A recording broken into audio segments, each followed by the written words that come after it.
Okay. So today we will discuss. Assalamu alaikum. Today we will discuss about little but ये शायद हमने पहले भी पढ़ा हुआ है, लेकिन इसमें आज ना हम इसको डिटेल से थोड़ा सा पढ़ेंगे क्योंकि ये पोस्ट हार्वेस्ट का काम है। तो ये पोस्ट हार्वेस्ट का काम है तो उसके लिए एक चीज बड़ी इंपॉर्टेंट है, दैट इज इथाइलिन। ठीक है।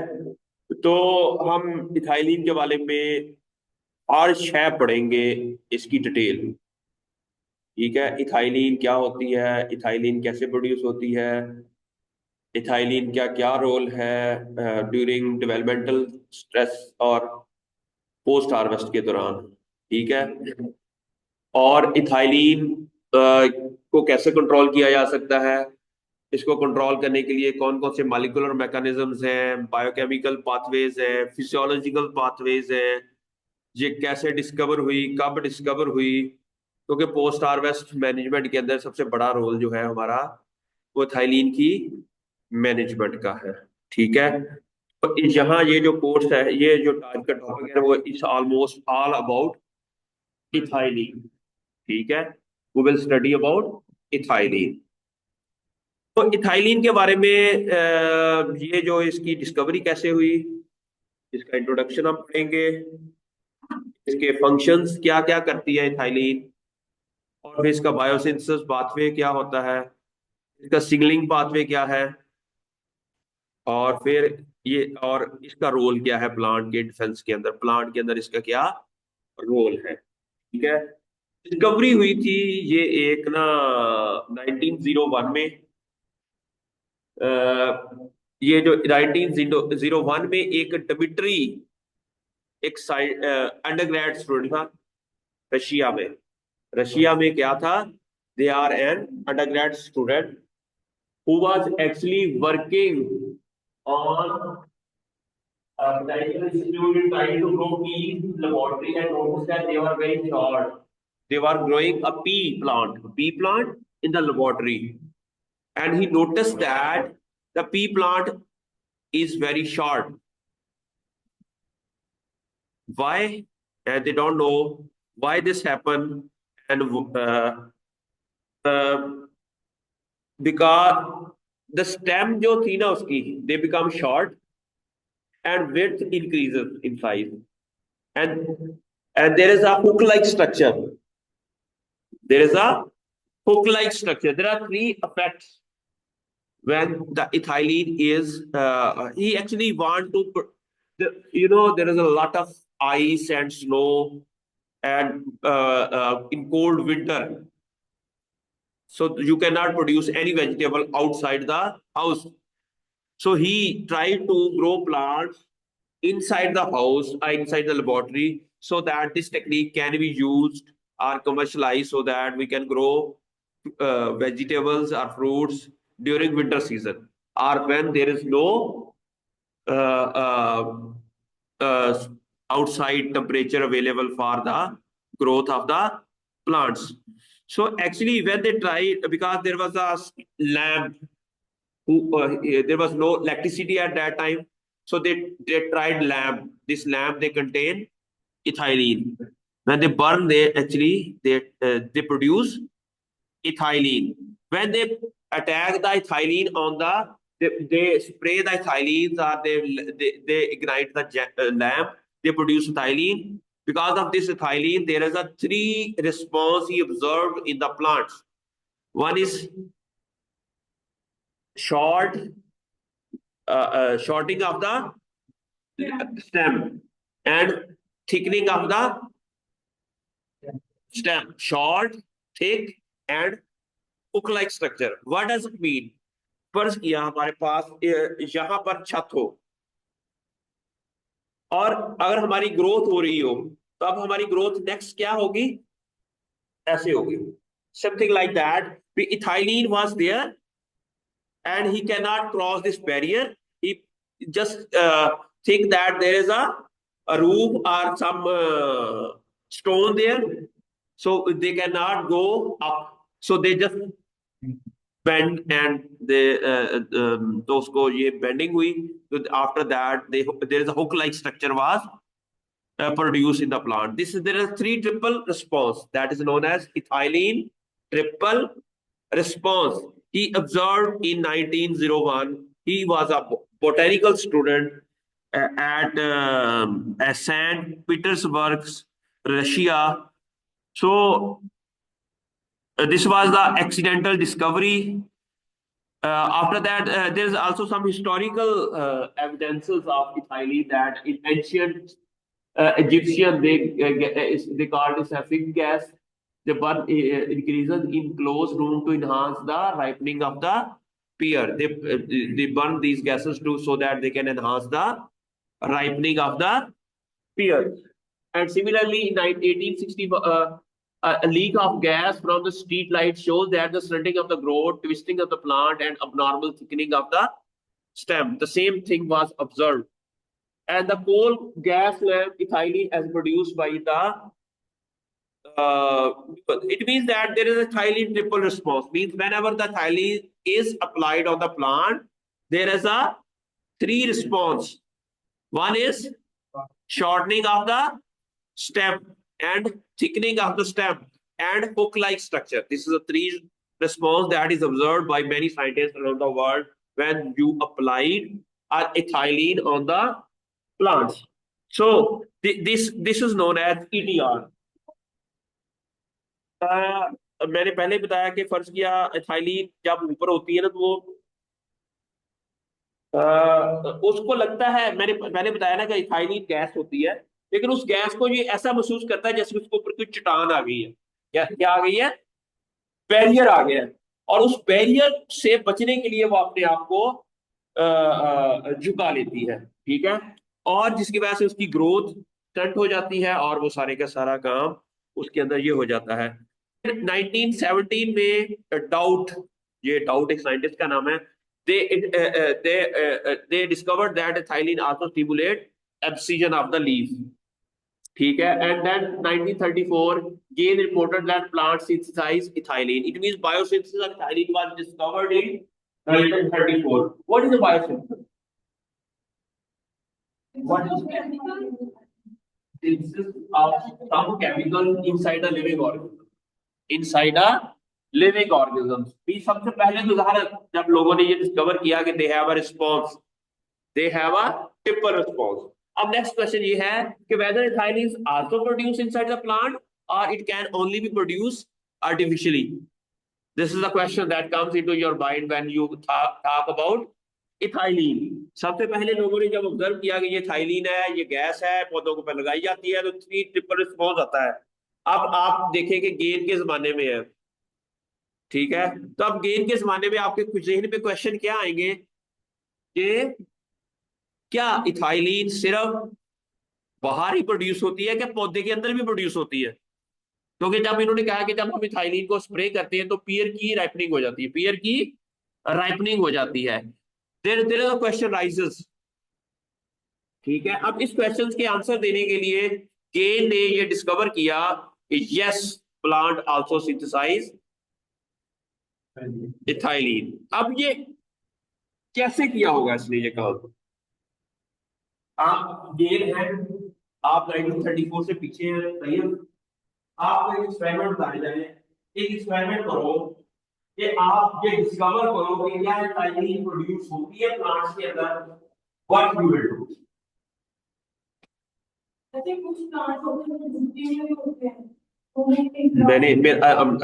just talking about how you will design an experiment.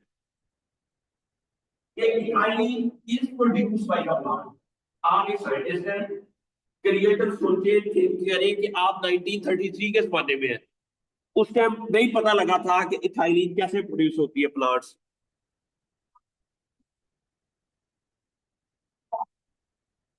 This is one of the question. Yes, this is one of the question. Okay, exactly. उन्होंने ये एक एक्सपेरिमेंट है, ये उसने क्या किया कि एक चैम्बर लिया जिसके अंदर बिल्कुल पहले मैयर की उसकी थाइलिन। क्या किया? एक क्लोज चैम्बर लिया जिसके अंदर उसने गैस की कंसंट्रेशन पहले मेजर की, फिर उसने उसके अंदर रख दिया एप्पल। क्या रख दिए?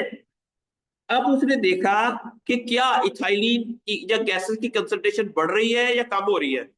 उसने देखा कि सिर्फ एक एक गैस है जिसकी कंसंट्रेशन बढ़ रही है, बाकी सबकी। एक क्लोज चैम्बर के अंदर उसने ये देखा कि एक क्लोज चैम्बर है जिसके अंदर उसने एप्पल फ्रूट्स रखे हैं। क्या रखे हैं? एप्पल। ठीक है, ripening Apple demonstrate that it is an indigenous harm. It means that ये एक्सपेरिमेंट किया जा सकता है ना, एक क्लोज चैम्बर हो जिसके अंदर हमें पहले उनकी गैस की कंसंट्रेशन या कंपोजिशन गैस क्रोमेटोग्राफी के जरिए हम मालूम कर लें कि उसकी हर गैस या डिफरेंट गैसेस जो है उसकी कंसंट्रेशन कितनी है। फिर हम उसके अंदर रख दें फ्रूट्स, और फिर देखें कि थोड़ी अरसे के बाद क्या उसके अंदर कोई गैस प्रोड्यूस हो रही है या गैस की कंपोजिशन के अंदर चेंज आ रही है। अगर तो गैस की कंपोजिशन के अंदर कोई चेंज आ रही है और किस गैस के अंदर ज्यादा चेंज आ रही है, it means that gas is produced by these apples. तो अब्दुलरहमान, ऐसे ही हो सकता है ना। It mean this is a very simple experiment, but you have the technology, आपके पास एक आइडिया होना चाहिए। तो then he propose that he don't know how they are producing, but they demonstrated that experimentally that ethylene is produced inside the by the plants. ठीक है। And अब यहां से नेक्स्ट क्वेश्चन ये था कि इसके अंदर फर्दर कई क्वेश्चंस रेज हुए कि as well as the inhibition, बाद में लोगों ने एक्सपेरिमेंट किया कि ना सिर्फ ये इस राइपनिंग के अंदर रोल है इसका, क्रोकर ने इसको डिस्कवर किया कि ये इनहिबिशन भी करती है वेजिटेटिव ग्रोथ की। ठीक है, then they also study other process no known to have many other functions as well। अब उसके बाद पता चला कि ethylene is not only only a ripening, but also they have many other functions that they perform inside the plant। समझ आ गई? अब ये डिस्कवरी आपने ना लॉजिकली चीजों को लेके जाना है। कहां से डिस्कवर हुई, कब हुई, उस टाइम क्या हुआ, this is the logical logic के साथ आपने जब आप करोगे ना काम, तो you will easily understand what is going on, how it is going on. Usman, समझ आ रही है कि अगर हम रट्टा लगाएंगे रट्टे से समझ नहीं आनी। हमने दमित्री ने एक एक्सपेरिमेंट किया, उसके बाद उसने कह दिया कि यार जब ये गैस है या लैंप है या इसके अंदर से इथाइलिन निकलती है उससे ट्रिपल रिस्पॉन्स आता है। अब ये क्या होता है, क्या ये गैस पौधा खुद भी प्रोड्यूस करता है, दिस इज अ क्वेश्चन। तो वो गेन ने ये एक्सपेरिमेंट करके लिए प्रूव कर दिया कि yes, ethylene is produced bye.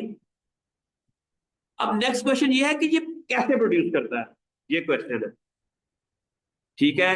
अच्छा, अब प्लांट का डिफरेंट पार्ट भी प्रोड्यूस करता है या सिर्फ राइपनिंग एप्पल ही करते हैं या फ्रूट ही करता है, दिस इज अनदर क्वेश्चन।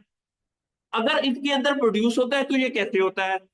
अच्छा, अगर कोई इसके बाद, क्या अगर कोई डिफरेंट क्लाइमेटिक कंडीशन के अंदर डिफरेंट साइलिन प्रोड्यूस होती है, there is an other question that comes into your mind when you talk about this experiment और गेन एक्सपेरिमेंट। आपको gain experiment you have many question in your mind कि साइलिन कब produce होगी, ठीक है, पौधा प्रोड्यूस करता है, कैसे करता है, डिफरेंट पार्ट ऑफ प्लांट के अंदर ये प्रोड्यूस होती है, और अगर प्रोड्यूस हो रही है बिजली प्रोड्यूस हो रही है, अगर कोई स्ट्रेस आता है तो कम प्रोड्यूस होती है या नहीं होती, या कोई डिफरेंट एनवायरमेंटल कंडीशंस के अंदर क्या वो डिफरेंट तरीके से इथाइलिन प्रोड्यूस करेगी, इसका पाथवे क्या है। These are all the question that come into your mind when you talk about ethylene.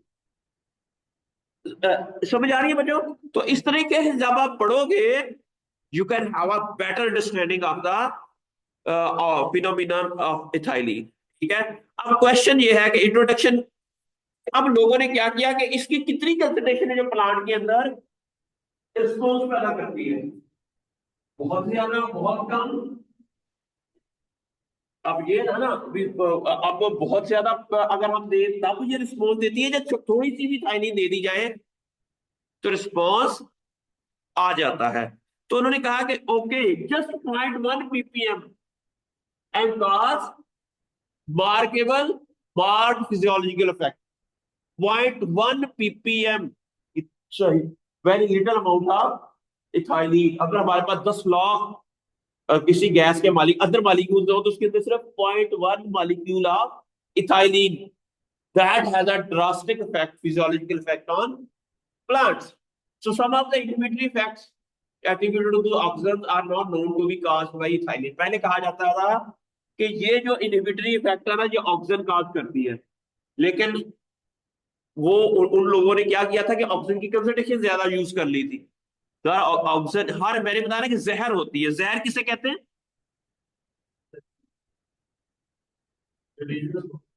जहर किसे कहते हैं? व्हाट इज जहर? टॉक्सिन।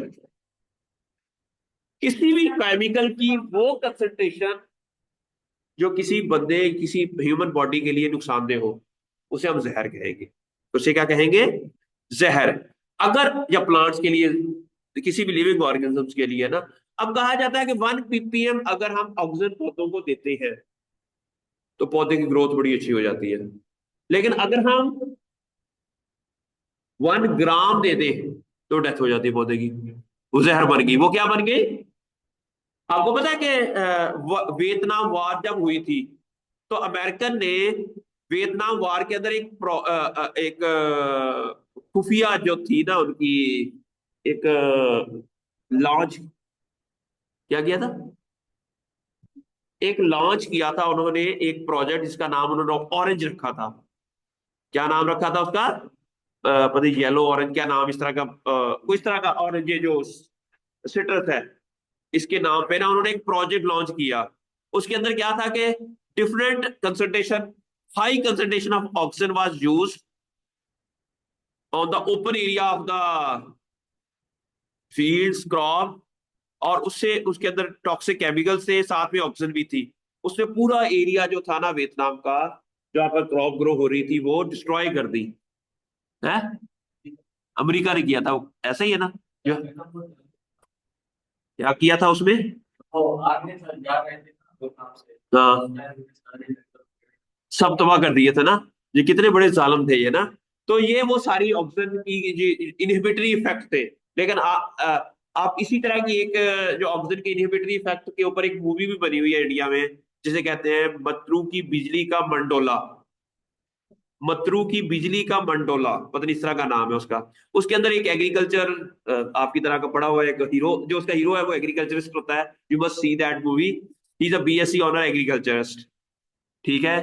और वो क्या करते हैं कि जो वो कहते हैं यार, वो जो चौधरी होता है ना, वो कहता है यार ऑक्सीजन को अगर हम ज्यादा कंसंट्रेट, वो किसी ने ना वो सड़ रहा होता है कि ये एग्रीकल्चर एक्सपर्ट है तो इसने अच्छी ग्रोथ ले ली है।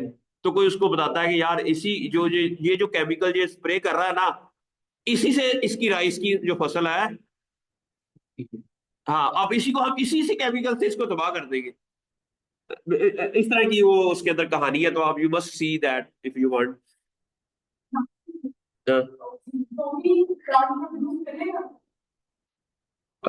यस, प्लांट ऑक्सीजन भी प्रोड्यूस करता है। Yes, oxygen naturally plant hormone तमाम प्रोड्यूस करता है, ऑक्सीजन भी प्रोड्यूस करता है, लेकिन उतना उस लेवल पे प्रोड्यूस करता है जितना प्लांट को रिक्वायर्ड होता है। आर्टिफिशियली हम एक्चुअली पौधों को अपनी मर्जी के मुताबिक चेंज, अच्छा, नेचुरली पौधा सिर्फ उतना प्रोड्यूस करता है जितना उसको सर्वाइवल के लिए जरूरी होता है। ठीक है। नेचुरली प्लांट्स क्या करेगा? उनको यील्ड नहीं चाहिए, उसका अपना लाइफ साइकिल पूरा करना चाहता है, वो अपनी अगली जनरेशन को मेंटेन रखना चाहता है। ठीक है।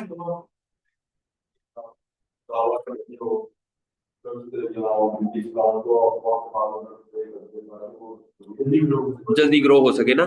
लेकिन हम जो एग्रीकल्चर और वाइल्ड टाइप में फर्क यही है कि एग्रीकल्चर में हम चीजों को आर्टिफिशियली, हम यील्ड चाहिए, हमें क्या चाहिए? फूड को इनहांस करना है। पौधे जो नेचुरली ग्रो करते हैं, दे डोंट वांट कि उसकी यील्ड इंक्रीज हो।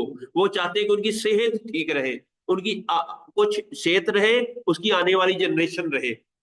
ठीक है। They don't think about yield.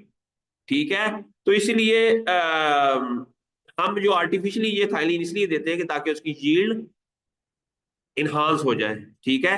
अब नेक्स्ट क्वेश्चन ये है कि इथाइलिन के और कौन कौन से फैक्टर्स हैं? हमने ऑलरेडी बता दिया। इथाइलिन जो है वो ट्रिपल रिस्पॉन्स होता है। इथाइलिन आल्सो सेनिसेंस के अंदर भी इथाइलिन प्रोड्यूस होती है, प्रोग्राम सेल डेथ होती है, और इसके अलावा ऑब्सीशन के अंदर भी इसका रोल है, और राइपनिंग के अंदर ही ethylene produce response to drought के दौरान भी प्रोड्यूस होती है, हीट के दौरान भी प्रोड्यूस होती है, प्लांट के different parts of the plant भी ये प्रोड्यूस होती है। ये डिफरेंट एक्सपेरिमेंटल एविडेंसेस के साथ आप प्रूव किया हुआ लोगों ने कि जब ड्राउट देते हैं तो पौधे के अंदर, ये मैं अक्सर इससे नेक्स्ट में इंशाल्लाह काफी एक्सपेरिमेंटल एविडेंसेस के साथ आपको समझाऊंगा कि कैसे इन लोगों ने ये प्रूव किया कि ड्राउट के दौरान एक्सपेरिमेंट इथाइलिन प्रोड्यूस होती है। ठीक है, इथाइलिन कब प्रोड्यूस होती है और कब प्रोड्यूस नहीं होती। ठीक है, जब ये सारे एक्सपेरिमेंटल एविडेंसेस के बाद हमें पता चलेगा कि हमने इथाइलिन को मैनेज कैसे करना है। मेरी बात की समझ आ रही है ना? इथाइलिन को हमने राइपनिंग के दौरान इसको कम कैसे करना है, या इसको जब इसकी रिक्वायरमेंट है तब इसको फर्ज किया आप, मैंने कहा ना कि आपके पास टोमेटो है और कल आपको ऑर्डर आ गया कि आपने टोमेटो किसी जगह प्रोवाइड करने हैं। ठीक है, तो आप अब आपके पास इथाइलिन है और आपने क्या किया कि उसको इतनी कंसंट्रेशन दी कि रातों रात वो राइपनिंग हो गई। जिसका इनहांस करनी है राइपनिंग, हम इसको कम भी कर सकते हैं, दोनों काम कर सकते हैं if you you are able to understand the, कम कर सकते हैं। ये सारे इसके अंदर मैं आपको कहानी इसके अंदर अच्छा, अब ये एक एक्सपेरिमेंट है जिसके अंदर उन्होंने किया है कि different concentration of ethylene was provided, और उसके जो 0.8 पार्ट पर मिलियन के थ्रू क्या किया कि ये पूरा एक एक्सपेरिमेंट किया गया। उसके अंदर इन्होंने peas growth shielding in the dark क्या किया for 3 to 5 days with ethylene treatment to ensure the development of variable response आए।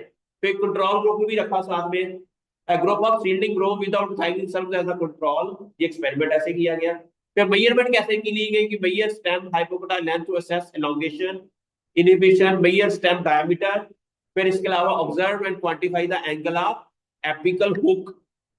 ठीक हो गया, ये भी मेजर किया है different concentration of the ethylene के ऊपर। उसके बाद एक्सपेक्टेड आउटकम क्या की at low concentration 0.1 to 1 ppm with mild reduction in elongation and slight curvature of the apical hook। इस तरह मॉडरेट कंसंट्रेशन, फिर आगे हाईएस्ट कंसंट्रेशन है। तो इस तरह डिफरेंट कंसंट्रेशन के ऊपर डिफरेंट तरह का रिस्पॉन्स आया।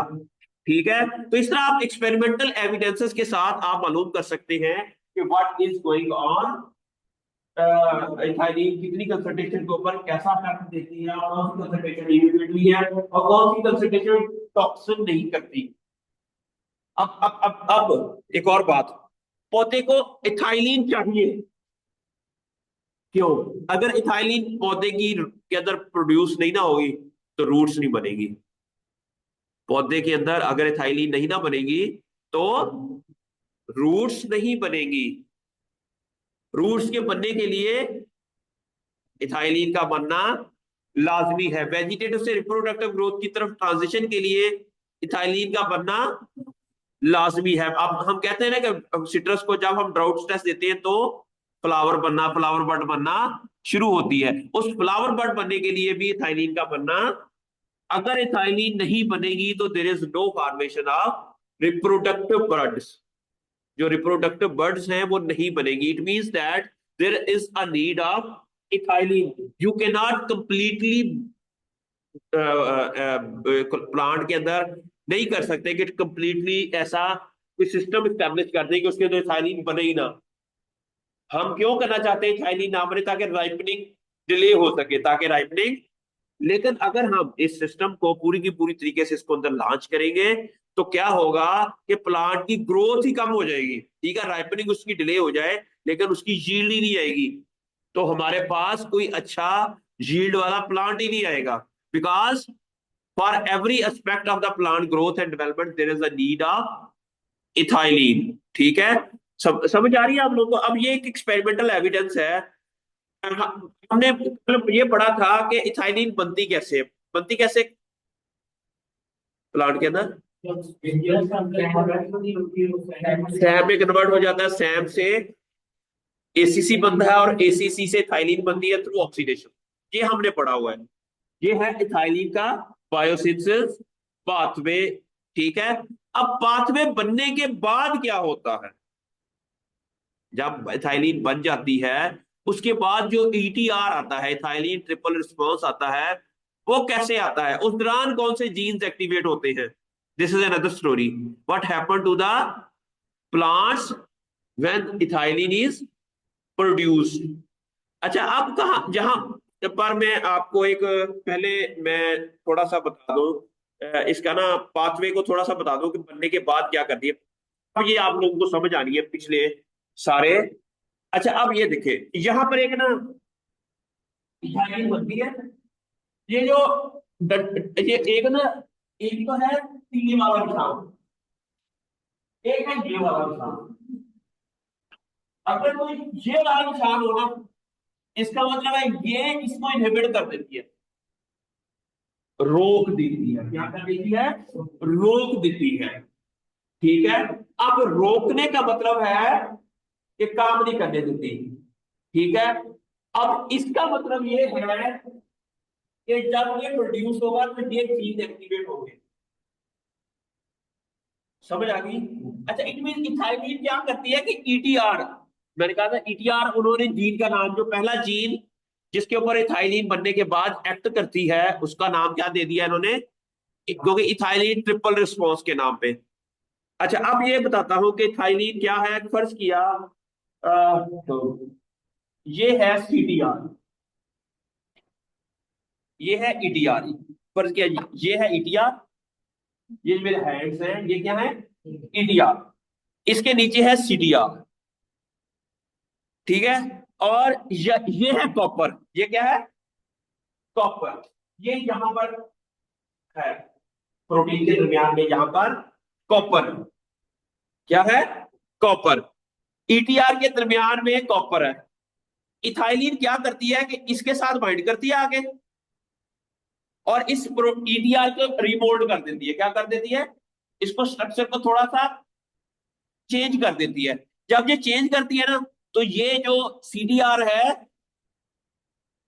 ये रिलीज हो जाता है, ये क्या हो जाता है, और अब सीडीआर एक्टिवेट हो गया। अब सीडीआर क्या हो गया, अब वो ये क्योंकि ये देखो ना, ईटीआर को, ईटीआर ने सीडीआर को पकड़ा हुआ है। ईटीआर का काम क्या है, वो पकड़ा हुआ था, उसका इनहिबिटर था। ठीक है। जब जब इथाइलिन आई, उसने ईटीआर वन को रोक दिया काम करना। अब सीडीआर एक्टिवेट हो गया। जब सीडीआर एक्टिवेट हुआ, उसने ईआईएन वन को रोक दिया, ये एक्टिवेट हो गया। ईआईएन टू, इसने इसको एक्टिवेट कर दिया। और ये है ट्रांसक्रिप्शन फैक्टर। क्या होता है ट्रांसक्रिप्शन फैक्टर, ये किसी भी जीन के एक्सप्रेशन को एनहांस कर दे, उसे हम क्या कहते हैं। अल्टीमेटली इथाइलिन क्या करती है कि ईआरएन को एक्टिवेट कर देती है। इथाइलिन क्या करती है, ethylene response transcription factor, ethylene response transcription factor को ये एक्टिवेट करती है। कल हमने पढ़ा था कि क्लाइमेक्टेरिक फ्रूट होते हैं, नॉन क्लाइमेक्टेरिक फ्रूट होते हैं, ये पढ़ा था कल हमने। क्लाइमेक्टेरिक फ्रूट और नॉन क्लाइमेक्टेरिक फ्रूट में फर्क क्या होता है।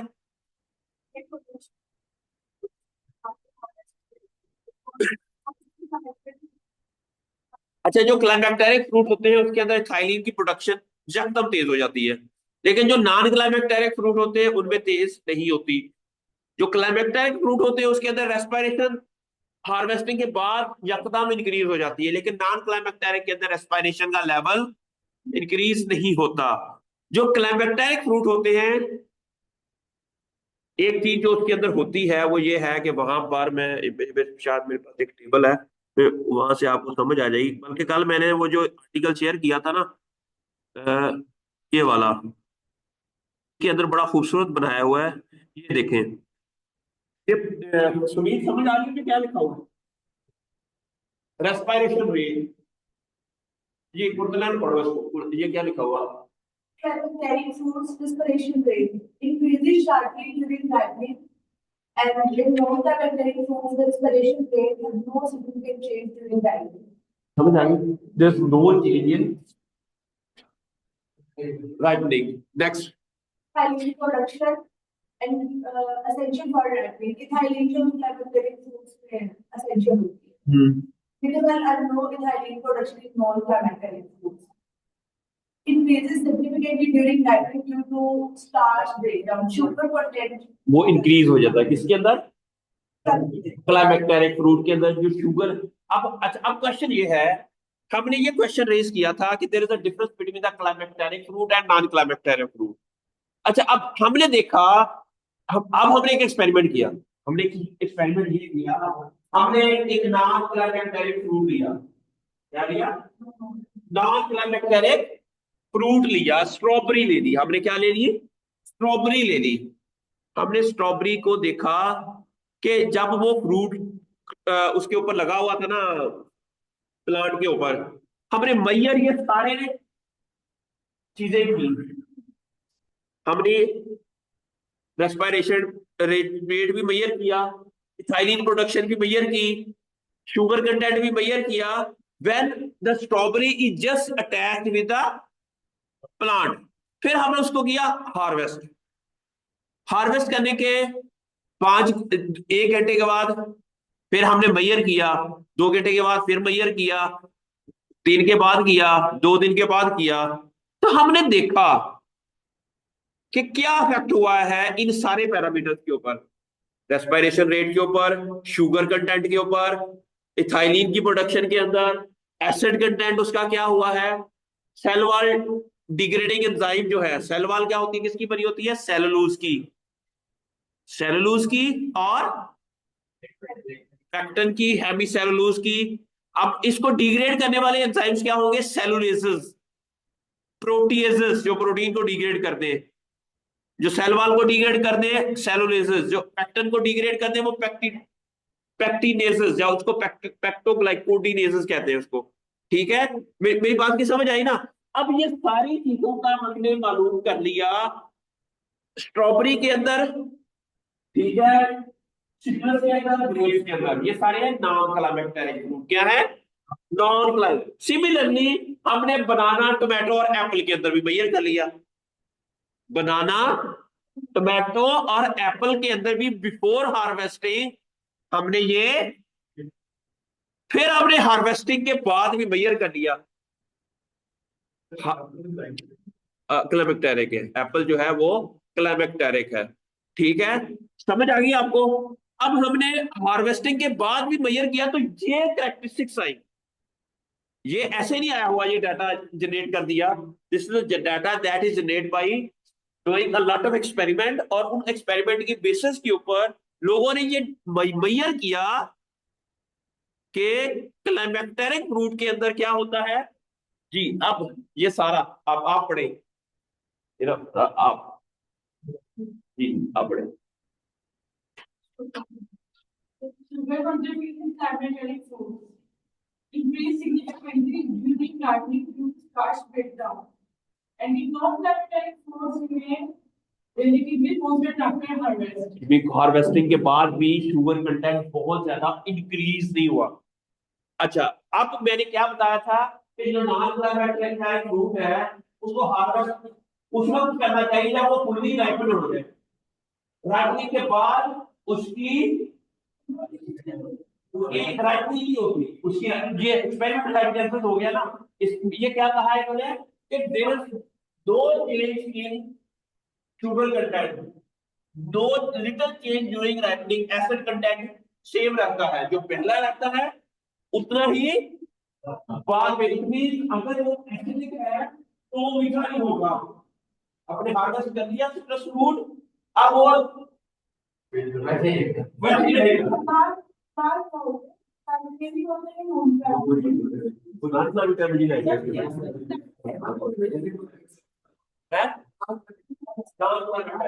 उसके बाद वो राइपनिंग नहीं होती. अब आप अगर इसको नॉलेज अपना रिलीज करना है कि what is climacteric fruit and why they are climacteric fruit and why they are non climacteric. अब ये हमें पता चल गया कि ये जो पेक्टिनेसेस है वो भी टोमेटो के अंदर जल्दी ज्यादा प्रोड्यूस होने शुरू हो जाते हैं.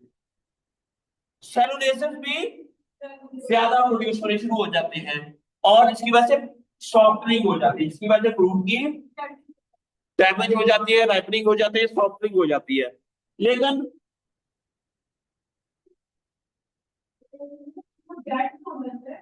वो ब्लैक क्यों हो जाता है? उसके अंदर कोई ऐसा केमिकल प्रोड्यूस होता होगा जो कि उसको, उसके अंदर से क्लोरोफिल कंटेंट को डिग्रेड करके कोई ऐसा कंपाउंड पिगमेंट प्रोड्यूस होता होगा जो कि उसके जिसका कलर ब्लैक होगा। I have no idea but exactly the colour of this is, ठीक है। अब क्वेश्चन ये राइजेस होता है यहां से तैयब, अब यहां से क्वेश्चन क्या राइजेस होता है?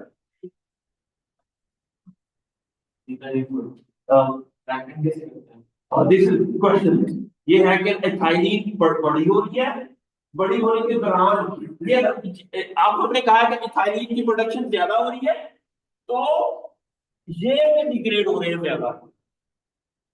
इन दोनों का अभी एथाइलिन के ज्यादा होने से पैक्टिनेज का लेवल भी बढ़ रहा है, सेलुलेज का लेवल भी बढ़ रहा है, इसलिए इन दोनों का पॉजिटिव कोरिलेशन है। क्या है? बैक्टीरिया बनना शुरू हो जाते हैं। अच्छा, अब एक क्वेश्चन ये है, और दूसरा, क्लाइमेक्टेरिक और नॉन क्लाइमेक्टेरिक फ्रूट के अंदर ऐसा क्या डिफरेंसेस है कि उसके अंदर एथाइलिन नहीं बन रही और उसके अंदर बन रही? ये क्वेश्चन है। लेकिन बायोकेमिकली तो पता चल गया कि क्या होता है। अब इनको कंट्रोल कौन करता है? जीन्स, इनके जेनेटिक फैक्टर्स क्या हैं, उनको स्टडी करने की जरूरत है, ठीक है। एसीएस जीन जो है क्लाइमेक्टेरिक फ्रूट के अंदर, उसका लेवल क्या होता है? नॉन क्लाइमेक्टेरिक के अंदर। मेरी बात की समझ आई ना?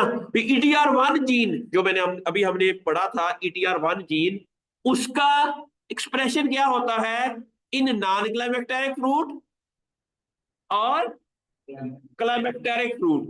ये क्वेश्चन, ये एक्सपेरिमेंटल एविडेंस है। अगर हम दोनों को कंपैरिजन करें, we can easily get the answer of what you said, that what ethylene they actually do। मेरी बात की समझ आ रही है आपको? अच्छा, अब थर्ड क्वेश्चन ये है, ईटीआर मान, मैंने कहा ना एसीएस जो जीन्स है उसकी 12 टाइप्स होती है। उसके कितनी होती है? 12। अब क्या दोनों क्लाइमेक्टेरिक और नॉन क्लाइमेक्टेरिक जो फ्रूट होते हैं, दोनों के अंदर डिफरेंट नंबर्स ऑफ क्लाइमेक्टर ये एसीएस जीन्स होते हैं, ठीक है। क्या दोनों के अंदर स्ट्रेस के दौरान एथाइलिन प्रोड्यूस होती है कि नहीं? अगर एक नॉन क्लाइमेक्टेरिक फ्रूट है, उसके ऊपर जब स्ट्रेस आता है, ड्राउट स्ट्रेस आता है, उनके लीव्स के अंदर एथाइलिन यकदम बढ़ती है या कम होती है? हमें ये तो पता है कि राइपनिंग के दौरान तो बढ़ रही है। क्या ड्यूरिंग नॉर्मल जो फिजियोलॉजिकल प्रोसेस हो रही है प्लांट के अंदर, प्लांट की ग्रोथ हो रही है, प्लांट की डेवलपमेंट हो रही है, रूट्स बन रही है, शूट्स बन रही है, लीफ बन रही है, फ्लावर की डेवलपमेंट हो रही है, उस दौरान क्या होता है? ये भी एक क्वेश्चन है।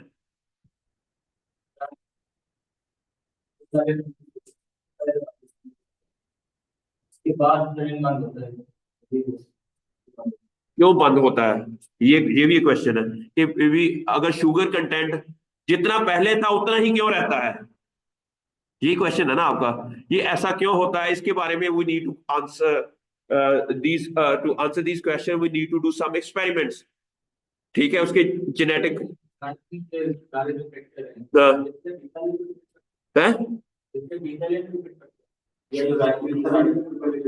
किस पे डिपेंड करते हैं? इथाइलिन पे डिपेंड करते हैं।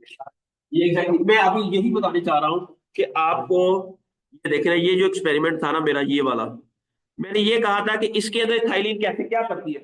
एक्चुअली आपका क्वेश्चन ये था कि इथाइलिन क्या करती है। इथाइलिन ये करती है, इथाइलिन क्या करती है कि ईटीआर1 को इनएक्टिवेट कर देती है। सीडीआर1 एक्टिवेट हो जाता है। सीडीआर1 क्या करता है, जब एक्टिवेट होता है तो EIN2 इनएक्टिवेट हो जाता है। जब ये इनएक्टिवेट हो जाता है तो ERF1 एक्टिवेट हो जाता है।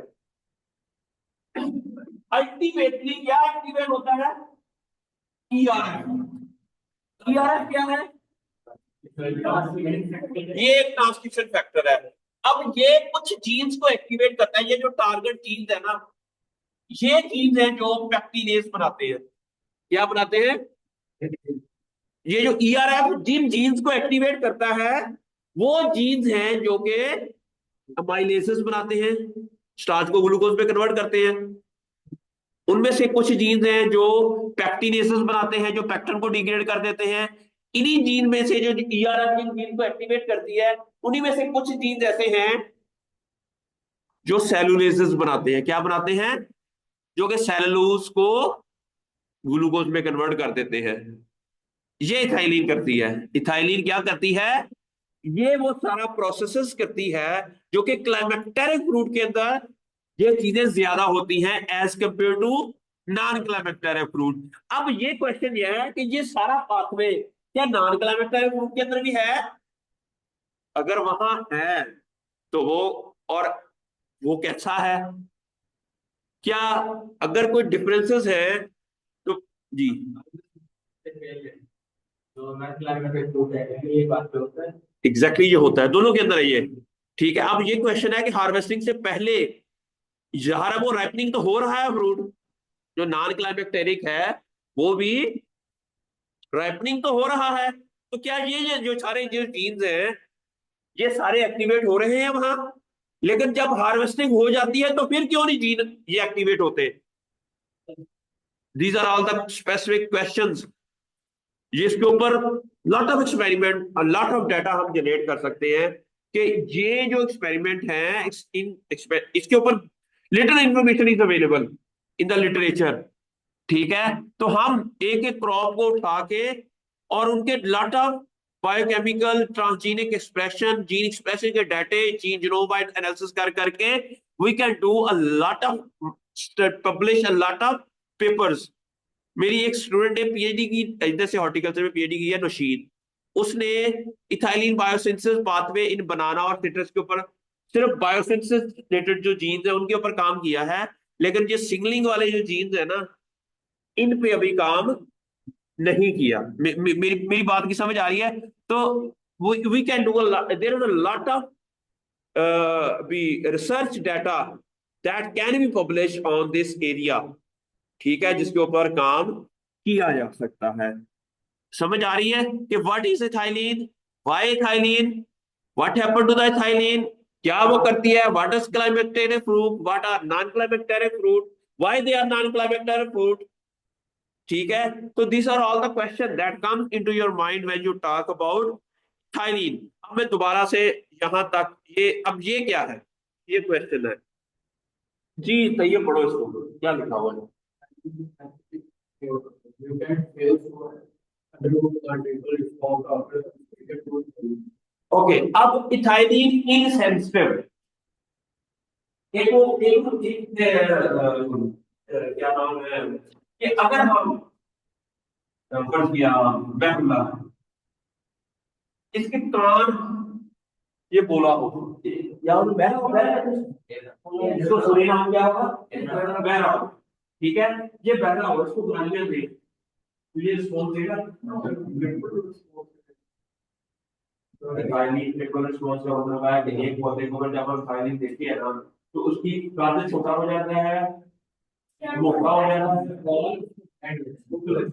ये ट्रिपल रिस्पॉन्स होता है। इसको हम कहते हैं फाइलिंग ट्रिपल रिस्पॉन्स।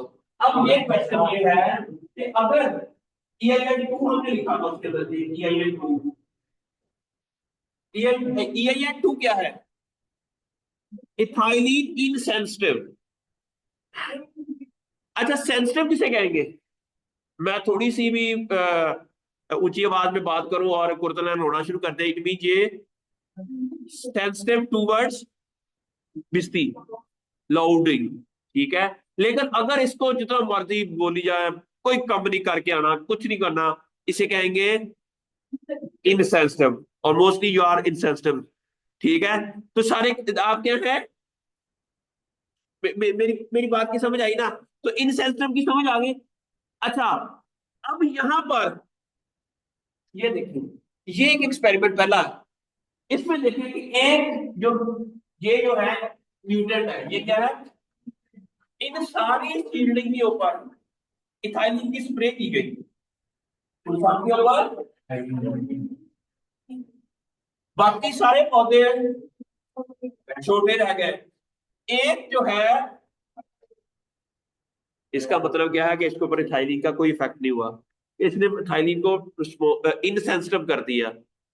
सेंसिटिव क्या कहता है, एक बंदे को थोड़ा सा कोल्ड आती है तो वो बीमार हो जाए, फिर कोल्ड सेंसिटिव है। एक बंदा है जिसको कोल्ड आती है बीमार ही नहीं होता, उसे हम कहेंगे कोल्ड इनसेंसिटिव। उसे क्या कहेंगे, कोल्ड इनसेंसिटिव।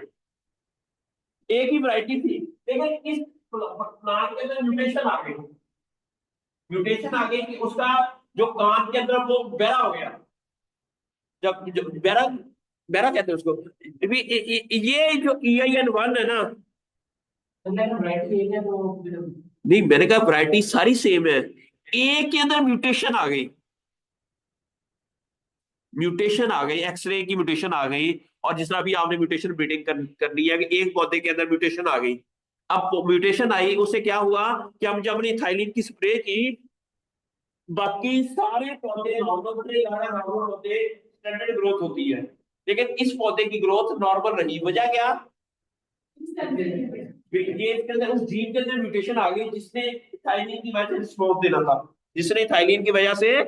दूसरा ये वाला, ये मैं आपको बताता हूँ कि ये वाला जो जीन है ना, मैंने अभी बताया था आपको, ये वाला किया, ये म्यूटेंट है, ये वाला, इसके अंदर म्यूटेशन आ गई। अब ये रिस्पॉन्स ही नहीं दे रहा, ये रिस्पॉन्स ही नहीं दे रहा, तो जिसकी वजह से डाउनस्ट्रीम प्रोसेसेस नहीं हो रहे हैं, ये नीचे वाले प्रोसेसेस नहीं हो रहे, स्टार्ट ही नहीं हो रहे। जब ये स्टार्ट ही नहीं हो गए तो क्या होगा, म्यूटेशन, म्यूटेशन आ गई तो अगले वाले प्रोसेस नहीं हो रहे, तो इसमें ना ही प्रोटीएसेस बनेंगे, ना ही अमाइलेशंस बनेंगे, ना ही कोई और प्रोसेस स्टार्ट होगा, और there is no response of ethylene.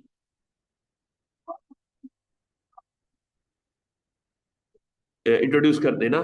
तो ऐसा ही लोग कर रहे हैं, ऐसे ही यही एक्चुअली करते हैं लोग ना, कि इस तरह करके पहले स्टडी करते हैं कि कौन सा जीन है, उसको म्यूटेट करके उसको दूसरी क्रॉप के अंदर फिर, लेकिन उस still the people are doing lot of research on that, because some time इसको म्यूटेट करने से ये तो हो सकता है कि हैपनिंग उसकी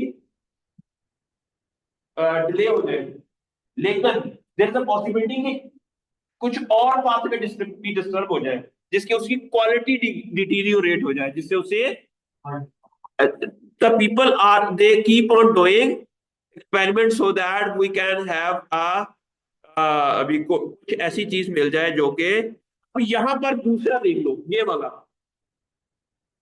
ये है CTR mutant. What does it mean, अब बाकी सब पे ऐसा नहीं किया, एक पे असर कर गया। इसका मतलब ये है कि CTR जो म्यूटेंट है ना, ये है वो CTR, ये क्या है CTR, जो जिससे CTR के बाद एक्टर हो गया। अब CTR म्यूटेंट है ही नहीं, वो CTR नहीं बना। अब CTR में आगे जाके काम कर लेते ना, अब CTR बनाइए, ये थाइलिन कितनी बढ़ती है मेरे उस म्यूटेंट के अंदर, इवन देयर इज नो, अभी उस इसलिए उसमें ये रिस्पांस उस तरह का आ गया। ठीक हो गया, समझ आ गया आपको, ठीक है। अब नेक्स्ट ये देखिए, इसके अलावा ये अदर इनहिबिटरी इफेक्ट्स हैं, रिटार्ड फ्लावरिंग होती है, increase number of female flowers and fruits in cucumber. अगर कोकम्बर के ऊपर हम थाइलिन की स्प्रे करें तो क्या होगा कि फीमेल फ्लावर ज्यादा हो जाते हैं। ये डिफरेंट प्लांट्स के अंदर डिफरेंट इथाइलिन की स्प्रे करके फिर चेक किया गया क्या रिस्पॉन्स आता है पौधों के अंदर ना, ठीक है। तो फॉर इसी तरह डिफरेंट प्लांट्स के अंदर फिर कहा गया कि जब retard flowering in most but also increase flowering some plant. अब ये देखो ना, कुछ प्लांट्स के अंदर ये फ्लावरिंग को अगर ज्यादा स्प्रे की जाए तो डिक्रीज कर रहा है, कुछ ही के अंदर ये इंक्रीज भी कर रहा है, ठीक है। तो इट मींस आप ये रिसर्च के बाद, ये तक ना मैंने कहा था, ये स्टिमुलेट रूटिंग ऑफ कटिंग, जो कटिंग होती है उसके अंदर जो रूटिंग आ रही है तो उसको स्टिमुलेट करने के लिए इथाइलिन का, अगर हम इथिफोन साल्ट जो है कटिंग के अंदर लगा के उसको जमीन के अंदर लगा देंगे तो जल्दी रूट्स आ जाएगी, बिकॉज ऑफ इथाइलिन, ठीक है। तो ये चीजें हैं कि ये जो हम रूटिंग करते हैं, कटिंग करते हैं, ये सारी की सारी इसके पीछे केमिस्ट्री क्या है या इसके अंदर पीछे मॉलिक्यूलर मैकेनिज्म्स क्या हैं, तो we need to understand that at molecular level. हाँ,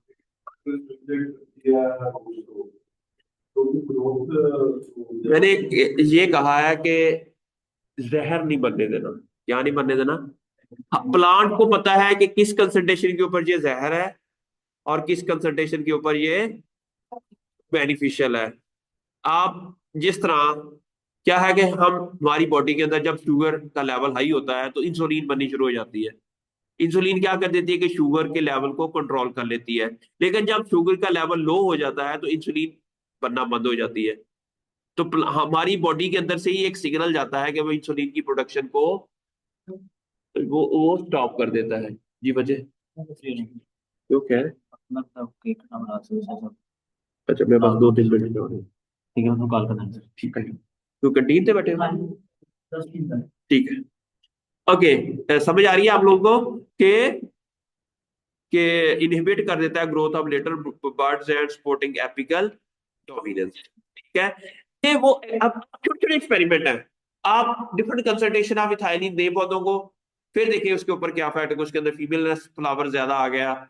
ये वो एक्सपेरिमेंट है जो लोगों ने, छोटे छोटे एक्सपेरिमेंट लोगों ने करके नॉलेज जनरेट किए हुए हैं। पर क्या आप एक ऐसा एक्सपेरिमेंट करें जो किसी पौधे के अंदर ना हुआ हो, वो आप कर ले। फर्ज किया यही एक्सपेरिमेंट जो है ना, किसी ने अभी तक अप्लाई नहीं किया हो स्ट्रॉबेरी के ऊपर इथाइलिन, या फर्ज किया किसी ने चिलीज के ऊपर ethylene under control condition apply ना किया हो, अब देखेंगे उसके ऊपर क्या असर होता है। ठीक है। तो ये जो एक्सपेरिमेंट है, ये जो आपको एक एक स्टेटमेंट, ये एक एक स्टेटमेंट नहीं है, ये 6-7 सालों की मेहनत होती है बच्चों की एक्सपेरिमेंटल एविडेंसेस के बाद। ये नॉलेज जनरेट किया हुआ है जो कि पता नहीं था लोगों को। एक्सपेरिमेंटल एविडेंसेस के साथ ये नॉलेज जनरेट किया गया और उसके बाद ये नॉलेज दुनिया को मिला। ठीक है। ये लास्ट है, इसके बाद मैं खत्म कर देता हूं। Ethylene response in Arabidopsis. अब ये देखिए, ये बहरला क्या ये एक्सपेरिमेंट क्या कह रहा है?